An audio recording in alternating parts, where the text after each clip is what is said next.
हाँ जी, आज हम पढ़ेंगे लीस्ट अपर बाउंड के बारे में। एलयूबी भी बोलते हैं इसको। सीक्वेंस एंड सीरीज में जो डेफिनेशन पड़ी हुई है सेम वही है। एस हमने लिया एक नॉन एम्प्टी सबसेट आर में से। आर यहाँ पे हमारे पास क्या है, field of real numbers. S आपने नॉन एम्प्टी उठाना है और एक नंबर लोगे यू। यू कैसा होना चाहिए, उसी सेट में से होना चाहिए। अगर तो वो सेट एस के लिए कैसा है, यू बी। यू बी मतलब अपर बाउंड। अगर वो सेट एस के लिए अपर बाउंड है और कोई और अपर बाउंड एग्जिस्ट करता है, मान लो यू डैश, तो वो जो यू है वो क्या होगा, less than equal to U dash.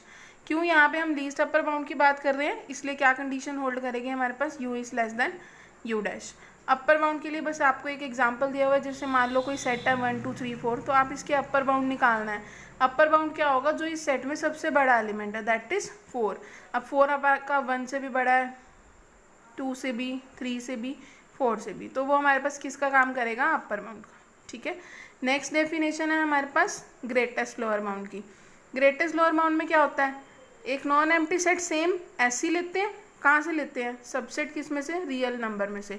वो एस कैसा होना चाहिए आपका, नॉन एम्प्टी। तो एक नंबर यू एग्जिस्ट करेगा, उसको हम ग्रेटेस्ट लोअर बाउंड कब बोलते हैं, पहली कंडीशन है वो सेट एस के लिए क्या होना चाहिए, लोअर बाउंड। दूसरी कंडीशन क्या है कि अगर एक एल डैश एग्जिस्ट करेगा हमारे पास, मतलब दो अपर बाउंड है आपके पास, दो अपर बाउंड में से जो सबसे बड़ा एलिमेंट होगा हम उसको क्या बोलेंगे, ग्रेटेस्ट लोअर बाउंड। मतलब पहले तो कोई सेट का आपने लोअर बाउंड निकालना है और वो लोअर बाउंड आपके पास कैसा होना चाहिए, बाकी सभी लोअर बाउंड से बड़ा। मान लो एक सेट है हमारे पास एस, इसके लोअर बाउंड है हमारे पास 1 2 3, तो इनमें से सबसे छोटा लोअर बाउंड कौन सा है, 1 है ना, तो ये हमारे पास क्या बन जाएगा, लीस्ट अपर बाउंड। ठीक है। नेक्स्ट आपको पार्टीशन की डेफिनेशन मैंने लिखवा दी थी। अब पार्टीशन के बाद हमारे पास आता है रिफाइनमेंट ऑफ पार्टीशन।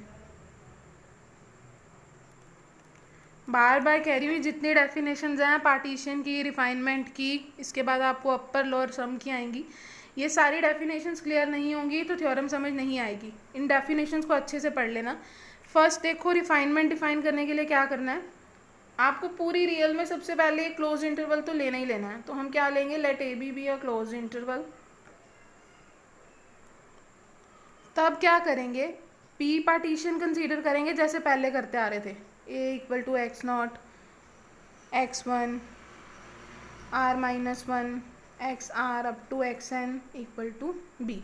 बताया था कि पार्टीशन हमेशा इसी तरह से कंसीडर करना है। अब पार्टीशन तो कर लिया, अगर मैं एक और पार्टीशन ले रही हूँ जिसको मैंने नाम दे दिया पी डैश, इसमें मैंने क्या किया, एक्स नॉट, x1, जो rth इंटरवल है ना, मैंने इसमें एक नया मेंबर इंक्लूड करा दिया है, एक्स आई आर, बाकी सारा इंटरवल सेम रखा। देखो ये जो p है ये आपका पार्टीशन है, इसमें तो आपके पास जितने भी पॉइंट्स हैं सारे के सारे हमने नोट कर लिए। अगर हम उसके अंदर एक एक्स्ट्रा पॉइंट इंक्लूड करा रहे हैं, एक्स आई आर, तो इस केस में p डैश क्या बन जाएगी, p dash is refinement of p। मतलब किसी भी पार्टीशन के लिए अगर हम उससे बड़ा पार्टीशन डिफाइन कर रहे हैं जो उस पार्टीशन को कंटेन करता है, तो उस केस में वो जो p डैश होगा वो p के लिए क्या काम करेगा, रिफाइनमेंट ऑफ p का काम। ठीक है।